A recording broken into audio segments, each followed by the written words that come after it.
Welcome back. અને મહામંથનમાં હવે બીજા મુદ્દા ઉપર ચર્ચા કરવી છે. અમદાવાદ એક એવું શહેર કે તેની ઝડપી વિકાસ યાત્રા પોશ વિસ્તારો અને વ્યસ્ત જીવનશૈલી માટે ઓળખાય છે. પરંતુ ગઈકાલે મોડી રાત્રે આ જ શહેરના ઘુમા વિસ્તારમાં એવો મહેમાન પહોંચી ગયો જેના આગમનથી આખી સોસાયટીમાં ભયનો માહોલ સર્જાઈ ગયો.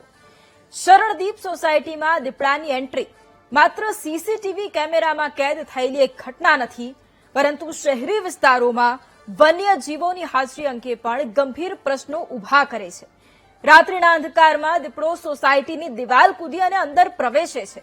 શ્વાન તેનો પીછો કરે છે. સ્થાનિકો ગભરાઈને ઘરની બહાર નીકળે છે અને થોડી જ વારમાં વન વિભાગ તેમજ સ્થાનિક તંત્ર સમગ્ર વિસ્તારને કોર્ડન કરી અને સર્ચ ઓપરેશન શરૂ કરે છે. આ ઘટના અનેક ગંભીર સવાલો પણ ઉભા કરે છે. આખરે એક દીપડો શહેરના આટલા ગીચ અને પોશ રહેણાંક વિસ્તારમાં કેવી રીતે પહોંચી ગયો? શું તે માત્ર રસ્તો ભૂલીને અહીં આવ્યો છે કે પછી આ પાછળ કોઈ મોટું પર્યાવરણીય કારણ જવાબદાર છે? શું શહેરનો સતત વિસ્તરતો વિકાસ વન્યજીવોના કુદરતી માર્ગોને અસર કરી રહ્યો છે? અને શું આવી ઘટનાઓ ભવિષ્યમાં વધુ જોવા મળી શકે છે? દીપડાના સીસીટીવી ફૂટેજ સામે આવ્યા બાદ વન વિભાગ એક્શનમાં આવ્યું. પાંજરા ગોઠવવામાં આવ્યા છે અને સીસીટીવી ફૂટેજનું વિશ્લેષણ પણ થઈ રહ્યું છે. ફૂટપ્રિન્ટ્સના આધારે દીપડાની મૂવમેન્ટ ટ્રેસ કરવાનો પ્રયાસ થઈ રહ્યો છે અને સમગ્ર વિસ્તાર પર સતત નજર રાખવામાં આવી રહી છે. સ્થાનિકોને સાવચેત રહેવા અપીલ કરાઈ છે અને સાથે જ બાળકોને એકલા બહાર ન મોકલવાની પણ સલાહ આપવામાં આવી છે. આ ઘટનાએ અમદાવાદ જેવા મહાનગરમાં વન્યજીવોની હાજરી અંગે હવે નવી જ ચર્ચાઓ શરૂ કરાવી દીધી છે. શું આ માત્ર એક અકસ્માતસરની ઘટના છે કે પછી ભવિષ્ય માટે ચેતવણી સમાન સંકેત છે? શહેર અને વન્યજીવ વચ્ચેનું સંતુલન જાળવવા માટે આગળ કયા પગલાં લેવા પડશે? સ્થાનિકોની સુરક્ષા સાથે દીપડાને પણ કોઈ નુકસાન ન થાય તે માટે શું કામગીરી કરવામાં આવી રહી છે? કરીશું આ બીજા મુદ્દે મહામંથન.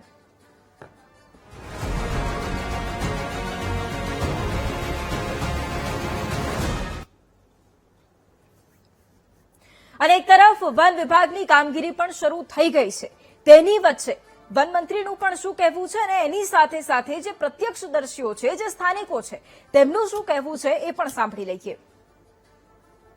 માન્ય મુખ્યમંત્રી શ્રી અને ડેપ્યુટી મુખ્યમંત્રીના સતત ફોલોઅપ પણ લેવામાં આવી રહ્યું છે. અર્જુનભાઈ દ્વારા પણ આનું ફોલોઅપ લેવામાં આવી રહ્યું છે. ફોરેસ્ટ ડિપાર્ટમેન્ટ રેસ્ક્યુ કરવા માટે જે અંધારું જ્યાં રહેતું હોય છે ત્યાં એ વધારે ફરતું હોય છે. રાત્રિ દરમિયાન એ વધારે ચાલતું પ્રાણી છે. એગ્રેસિવ હોય છે. એટલે તમામને હું વિનંતી કરું છું કે આને કોઈ જાતની પજવણી ન થાય.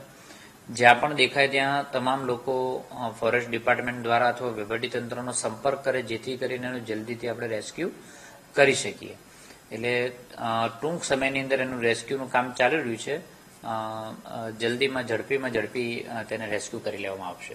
पहले तो हमें कोई ऐसे जानवर लगा कि कुत्ता होगा या बिल्ली होगी, पर वो उसके लिए बहुत ही लंबा और बड़ा था.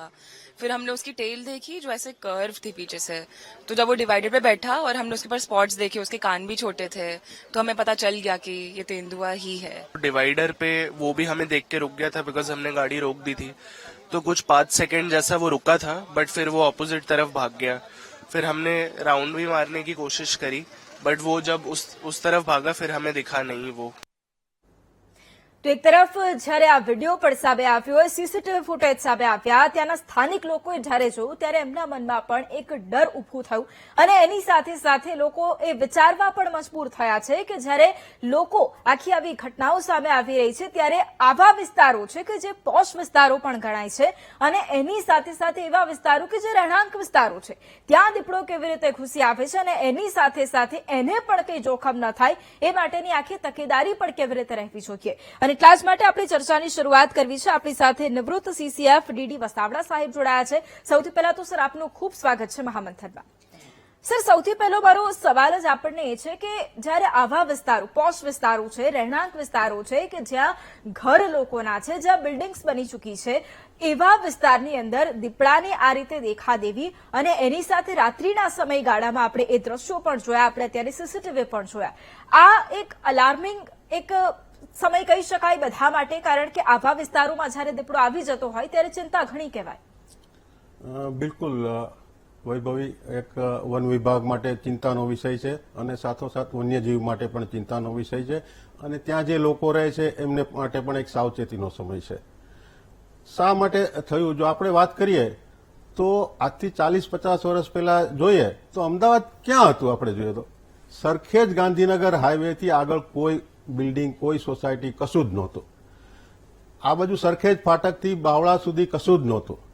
આજે આપણે અમદાવાદ, બાવળા આવે એટલે અમદાવાદ આવી ગયું એમ સૌરાષ્ટ્રવાળા કહે છે. આ બાજુ સાણંદ આવે એટલે આપણે અમદાવાદ આવી ગયું એવું છે. આપણે રસ્તાની બંને બાજુ ખેતરો દેખાતા જ નથી. તો આ જે વન્ય પ્રાણીઓ જે એ બાજુ રહેતા હતા એ ક્યાં જશે?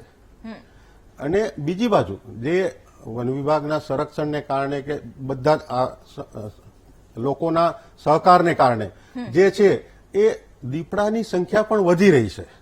એટલે આ જે છે એ બંને કારણો છે કે શહેરો છે એ વન વિસ્તાર તરફ જઈ રહ્યા છે અને વન્ય પ્રાણીઓને માટે જે વન વિસ્તાર છે એ ટૂંકો પડી રહ્યો છે. એટલે એમનો હેબિટેટ ડિસ્ટ્રક્શન થઈ રહ્યું છે, માટે એ શહેર તરફ આવી રહ્યા છે.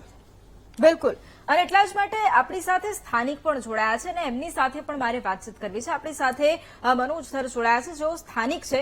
મનોજભાઈ, આપનું પણ ખૂબ સ્વાગત છે મહામંથનમાં. મનોજભાઈ, આપના જ વિસ્તારની અંદર જે રીતે ગઈકાલે દીપડો દેખાયો, ખૂબ ભયનો માહોલ પણ હતો. મારે એ જાણવું છે કે કેટલા સમયની આ વાત છે, ક્યારે દીપડો દેખાયો હતો અને ત્યારબાદ વન વિભાગ પણ કામગીરી કરવા માટે આવી પહોંચ્યું હતું. એ સમય વિશે મારે થોડું વધારે જાણવું છે આપની પાસેથી. देखिए, कल रात को अप्रोक्सीमेट 1:30 बजे के आसपास ऑर्डर भाई वो रोड से दवा लेकर आ रहे थे वापस. यहाँ पे एक ઓકે, મનોજભાઈ સાથે ફરી એક વખત સંપર્ક કરીશું. વસાવડા સાહેબ, આપને જ મારે આ મુદ્દે સવાલ કરવો છે, કારણ કે જે રીતે આપણે અત્યારે વાત કરી કે આવી આખી આજે પરિસ્થિતિ છે અને એની અંદર જ્યારે હવે એક તરફ એ સમયગાળો આવીને ઉભો થઈ ગયો છે કે રહેણાંક વિસ્તારો હોય એમણે થોડો ઘણો કબજો લઈ લીધો હોય, બધી જ વાત બરાબર. પરંતુ જ્યારે આવી સ્થિતિ છે તો સૌથી પહેલા વન વિભાગની એક કામગીરી પણ છે. લગભગ 8 થી 10 વર્ષની ઉંમરનો આ દીપડો હોય એવું પણ માનવામાં આવી રહ્યું છે. એટલે એનો જે વર્તાવ છે એ કેવો રહેતો હોય છે એ પણ આપની પાસેથી જાણવું છે. અને શું એ માનવ જીવન માટે અત્યારે જોખમી છે? જે દીપડો છે એ સામાન્ય રીતે એક શરમાળ પ્રાણી કહી શકાય એવું હોય છે કે જો એને માનવ કોઈ હલચલ જોવા મળે તો સામાન્ય રીતે ભાગી જતો હોય છે. પરંતુ જો એને એક કહી શકાય કે ખૂબ જ અનુકૂલન સાધેલું પ્રાણી છે. એ ગમે એવા વિસ્તારની અંદર રહી શકે છે, ખૂબ જ ઓછા ખોરાક, ઓછા પાણીએ રહી શકે છે અને ખૂબ જ ચપળતાથી એ સંતાઈ શકે છે. અને એટલે જે આવ્યું છે પ્રાણી અમદાવાદના વાસીઓ માટે એ નવું છે. અમદાવાદ વાસીઓને ખબર નથી કે એનું બિહેવિયર કેવું છે. એટલે જો એકાએક આમનો સામનો થઈ જાય કે એને જો કોઈ પજવણી કરવામાં આવે તો એવા સંજોગોમાં એ હુમલો પણ કરી શકે.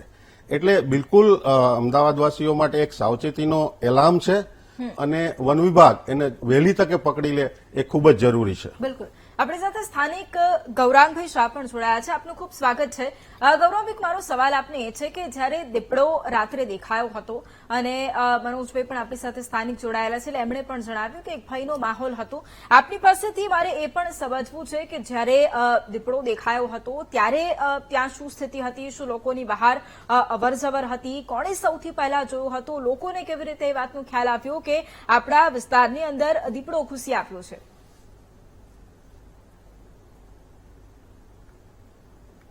ગૌરાંગભાઈ, અનમ્યુટ કરવું પડશે. ઓકે, હું ફરી આપની પાસે આવીશ, ફરી આપને સવાલ કરીશ. જે રીતે મનોજભાઈ આપે જે રીતે શરૂઆતમાં વાત કરી કે આવી રીતે આખી આ પરિસ્થિતિનું નિર્માણ થયું હતું, હવે જ્યારે દીપડો દેખાયો હતો અને એના પછી વન વિભાગ આવ્યું ત્યારે શું કોઈ હલચલ એ પહેલા પણ મહેસૂસ થઈ હતી કે આ પહેલી વખત જ એવું બન્યું છે કે આવી કોઈ હલચલ દેખાઈ હોય, સીસીટીવી ચેક કર્યા હોય અને એમાં દીપડો દેખાયો હોય? શું આ પહેલા પણ આવી કોઈ હલચલ અનુભવાઈ હતી? नहीं, देखिए, जब 1:30 बजे उन्होंने बच्चों ने फोन किया तो हमको भी, मेरे को भी पहले रियलाइज हो रहा था कि भाई वहां पे लेपर्ड आ सकता है. तो फिर मैंने अपने गौरंग भाई को फोन किया. उन्होंने भी बताया कि भाई आप पहले जरा पता करिए कि भाई लेपर्ड था कि नहीं था. तो हमने जो हमारी डॉटर और जो बच्चे थे साथ में गए थे उनको फोन किया. उन्होंने बताया कि नहीं, हमने स्पॉट वाला एक देखा हुआ है, ऑलरेडी है. तो उसके बाद तो हमको कंफर्म हो गया। फिर गौरंग भाई ने उसी टाइम फॉरेस्ट डिपार्टमेंट में फोन किया और हम सब लोग अलर्ट हो गए। जो सिक्योरिटी वाले वहां पे थे उनको भी हमने अलर्ट कर दिया। तो उसके बाद अपने पूरे मतलब रात भर डर के माहौल में ही सभी लोग बैठे हुए थे। तो गौरंग भाई और सभी सोसाइटी वालों ने एकदम कोऑपरेट किया। फॉरेस्ट वाले आए मॉर्निंग में, मेयर साहब भी आए, तो उन्होंने भी अपने को पूरा आश्वासन दिया भाई कि आपका पूरा सपोर्ट मिलेगा, और उन्होंने भी अच्छी तरह से everybody has supported us very nice. Okay, અત્યારે મનોજભાઈ ત્યાં શું કામગીરી કરવામાં આવી છે? પાંજરા ગોઠવવામાં આવ્યા છે, ડ્રોનની પણ મદદ લેવામાં આવી રહી છે, એટલે ત્યાં સોસાયટીના પણ રક્ષણ માટે અને આજુબાજુના જે આપની આસપાસના વિસ્તારો છે ત્યાં રક્ષણ માટે અત્યારે શું કામગીરી ચાલી રહી છે? अभी देखिए वहां पे वन विभाग के ड्रोन भी लगाए हुए हैं। उन्होंने अप्रोक्सीमेटली 3 से 4 केजेस भी लगाए हुए हैं, और फॉरेस्ट ऑफिशियल भी वहां पे रात को रहेंगे। तो व्यवस्था तो उन्होंने पूरी अच्छी तरह से की है, और हम लोग भी सभी लोग अलर्ट हैं, ઓકે, क्योंकि लग रहा है कि हमारे जो अपोजिट साइड पे जो एरिया है तो वो बहुत ही डेंस फॉरेस्ट है, तो वहां पे लगता है वो शायद हो सकता है। ઓકે, आज रात भी हम अलर्ट रहेंगे, तो फॉरेस्ट ऑफिशियल भी वहां पे सभी लोग लगेंगे। ઓકે, વસાવા સાહેબ, હવે મારે આપને સવાલ એ કરવો છે, કારણ કે શહેરી વિસ્તાર છે એટલે લોકોની અવરજવર પણ વધતી હોય, લોકો મોટી સંખ્યામાં રાત્રિના સમયગાળામાં પણ નોકરિયાત વર્ગ અમુક એવો પણ હોય છે કે જે રાત્રિના સમયગાળામાં ઘરે પહોંચતો હોય। હવે આ બધાની વચ્ચે એક તરફ ત્યાં રેસ્ક્યુની કામગીરી પણ ચાલી રહી છે, એ પણ જોવામાં આવી રહ્યું છે કે શું ફરી એક વખત આવા વિસ્તારની અંદર દીપડો પ્રવેશે છે કે પછી નથી પ્રવેશતો, આ બધું ચાલી રહ્યું છે।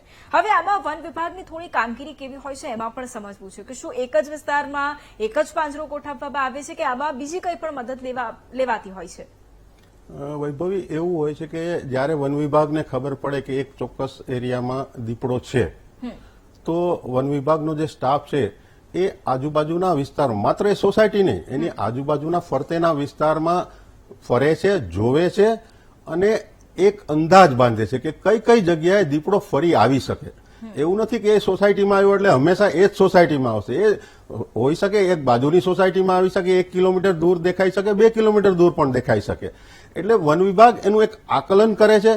જો એ દીપડા દ્વારા કોઈ મારણ કરવામાં આવ્યું હોય અને મારણ ત્યાં હોય તો એ વિસ્તારમાં આવવાની વધારે શક્યતા હોય છે। એટલે આ આકલનને આધારે વન વિભાગ જુદા જુદા અંતરે પાંજરા મૂકે છે, પાંજરાની અંદર એક મારણ મૂકે છે કે જે દીપડાને રાત્રિ દરમિયાન આકર્ષી શકે, અને એ પાંજરું મારણ મૂક્યા પછી એ સ્ટાફ ત્યાંથી થોડે દૂર એક રાત્રિ જાગે છે અને જોવે છે કે દીપડો આવે છે કે નહીં।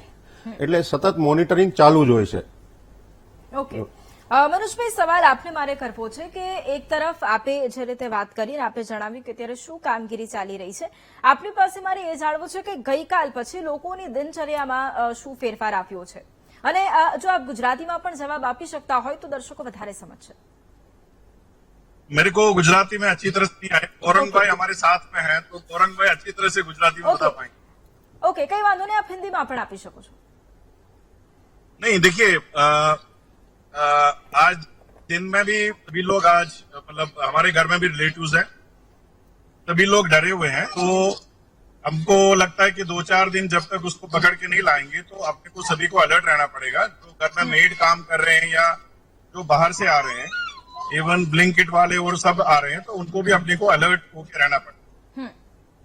ઓકે, મનોજભાઈ, વન વિભાગ તરફથી કોઈ સૂચના આપના સોસાયટીમાં આપવામાં આવી છે, લોકોને જણાવવામાં આવ્યું છે કે આ બાબતોનું ધ્યાન રાખવું પડશે, કોઈ પણ પ્રકારની ગાઈડલાઈન કે સૂચના? नहीं, उन्होंने गाइडलाइन जैसा दिया कि भाई अकेले बाहर नहीं निकलने का, स्कूटर पे भी ट्रैवलिंग मतलब नहीं जा सकते, गाड़ी का आप यूज कर लीजिए। जो पेट को आप कोई भी किसी के घर में है उसको बाहर मत रात को छोड़िए, और रात को हर एक आदमी कोई कारण से पहले अवॉइड कर लीजिए बाहर निकलना। अगर निकलना भी है तो अपनी गाड़ी में निकलिए, और अपने को क्या है कि छेड़ी वड़ी लेके आप अपने को जब भी कोई जरूरत पड़ेगा तो आप बाहर निकलिए। ઓકે, વસાવડા સાહેબ, આપને જ મારે આ મુદ્દે સવાલ કરવો છે કે જ્યારે એક તરફ આવી આખી પરિસ્થિતિ આવીને ઉભી થઈ છે ત્યારે આપ વર્ષોનો આપનો જે અનુભવ છે એ અનુસાર દીપડો અત્યારે શહેરી વિસ્તારોમાં દેખાયો છે તો ક્યાં અત્યારે સંતાઈ શકે છે, ક્યાં એ છુપાઈ શકે છે? કારણ કે એના મનમાં પણ એક કુતૂહલ ડર હોઈ શકે છે. તો એવા કયા ખાસ વિસ્તારો છે કે એવો કયો એરિયા છે કે જ્યાં લોકોએ ટાળવું જોઈએ અત્યારે જવાનું? જો એને સંતાવાની આપણે વાત કરીએ તો કોઈ એવો વિસ્તાર કે જ્યાં લોકોની અવરજવર ઓછી હોય, થોડા ઘણા વૃક્ષો હોય, એને સંતાવા માટે યોગ્ય જગ્યા મળી રહેતી હોય, એવા વિસ્તારમાં એના દિવસ દરમિયાન રહેવાની શક્યતા વધારે હોય છે. વૈભવ, એટલે આમાં કોઈએ આવા જવાનું રાત્રિના સમયગાળામાં ટાળવું જોઈએ, એના વિશે પણ થોડું આપણી બિલકુલ. પાસેથી જો એ સમજવું છે. હું વાત કરું તો જેમ મનોજભાઈએ કહ્યું કે રાત્રિ દરમિયાન, રાત્રિ એટલે હું એમ કહીશ કે સૂર્યાસ્તના 1 કલાક પહેલા અને સૂર્યોદય પછીના 1 કલાક એટલા દરમિયાન શક્ય હોય ત્યાં સુધી ઘરની બહાર નીકળવાનું ટાળવું.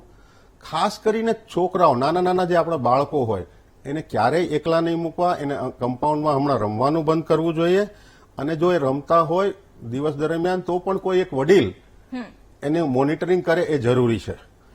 સાથોસાથ જો નીકળવું જ પડે, આપણે ચાલીને જ નીકળવું પડે ફરજિયાત હોય તો એક લાકડી રાખવી, શક્ય હોય તો 2-3 જણા નીકળવું, અવાજ કરતા એટલે મતલબ વાતચીતો કરતા નીકળવું, બેટરી લઈને નીકળવું કે જેથી આજુબાજુ જોઈ શકાય કે કશું એવું પ્રાણી નથી.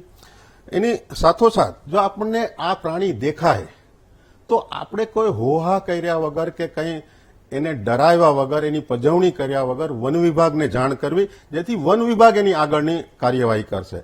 આજકાલ રીલનો જમાનો છે, જુવાનિયા તરત જ કેમેરો મોબાઈલ લઈને દોડે છે. તો મારી વિનંતી છે કે આવું રીલ બનાવવાની કોશિશ ના કરીએ આપણે, કારણ કે એટલું ચતુર અને ચપળ પ્રાણી છે કે એનો રિએક્શન ટાઈમ છે એ ખૂબ જ ઓછો હોય છે.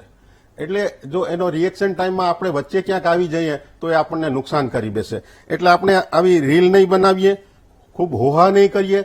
સાથોસાથ જે આજુબાજુની આ સોસાયટી નહીં, આજુબાજુના હું તો કહું છું કે 1 કિલોમીટરની સોસાયટી, એ તમામને આપણે વિનંતી કરીએ કે રાત્રિ દરમિયાન એ લોકોના સીસીટીવી ચેક કરે અથવા સવારે ચેક કરે, અને એની અંદર ક્યાંય દેખાય છે કે કેમ એ જોવે, ને જો દેખાય તો વન વિભાગને જાણ કરે.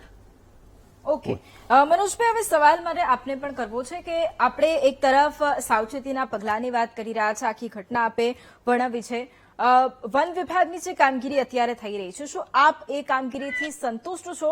અને આપની પણ શું માંગ છે કે જ્યારે આવા વિસ્તારો છે કે જ્યાં રાત્રિના સમયગાળામાં હવે લોકોને ડર પણ એક તરફ બેસી ગયો છે, ત્યારે સાવચેતી અને સુરક્ષાના ભાગરૂપે શું થવું જોઈએ? આપની શું માંગ છે એક સ્થાનિક તરીકે?